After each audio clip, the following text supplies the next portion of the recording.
I'm Dr. Wyatt Hall. I am now Research Assistant Professor in the Department of OBGYN. I also have faculty affiliations with pediatrics and public health sciences, and as well as with the CTSI here. Hi, I'm John Cullen. I'm a Research Associate Professor and Director of Diversity and Inclusion for our Clinical and Translational Science Institute here at the University of Rochester Medical Center. Hi, my name is Sarah Lachny. I'm a postdoc fellow here at the University of Rochester. My current research studies environmental exposure on the brain and how it affects human health and disease. Yes, hi, my name is Dr. Shazia Siddiqui, and I'm a postdoc fellow in the OBGYN department here at the University of Rochester Medical Center. My focus is on global deaf health and also women's health in general, specifically maternal and child health. If we look back a few years ago, we really had planned to become a hub for deaf scientists here at the medical center, but one of our challenges was finding interpreters who were qualified in interpreting language as far as medicine and science goes, because that's extremely specialized. One of my main research focus is hippocampal neurogenesis. So oftentimes I am talking about different neurons, different cell types in the mouse hippocampus, and they all have like long names like double cortin, or I'm talking about electrophysiology, or maybe different genetic and epigenetic principles that regulate neurostem cells in the hippocampus.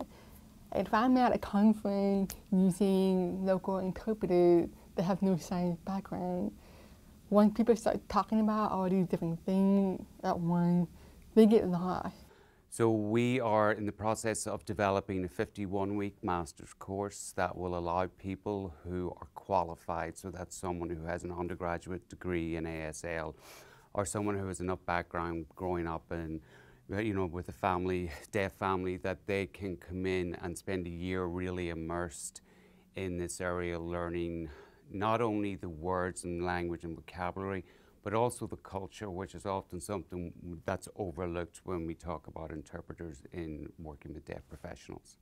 We need them to be trained well so that they are culturally sensitive and they are aware of power imbalances and power differences. For example, right now, I'm trusting the interpreter who's speaking for me in this interview, but she has the power to choose the words.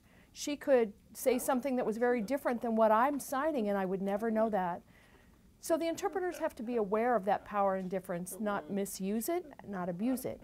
There are a lot of things like that. I think when we develop this program, the goal is to grow the right kind of interpreters who partner with deaf people, so that partnership forms the basis of the interpretation.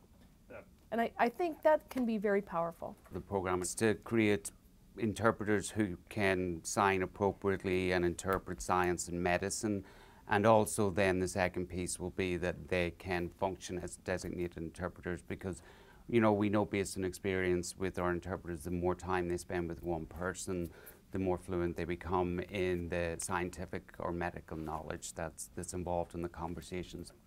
And unfortunately, there is still that stigma of hearing loss and looking down on people with hearing loss, and the thought that deaf people don't have the intelligence or the skills to lead. And there's an idea that hearing people think they have to take care of us or take care of things for us as a minority conversation, and they want to do for us instead of with us. So we're still fighting that stigma on many fronts. And here I feel that has really shifted.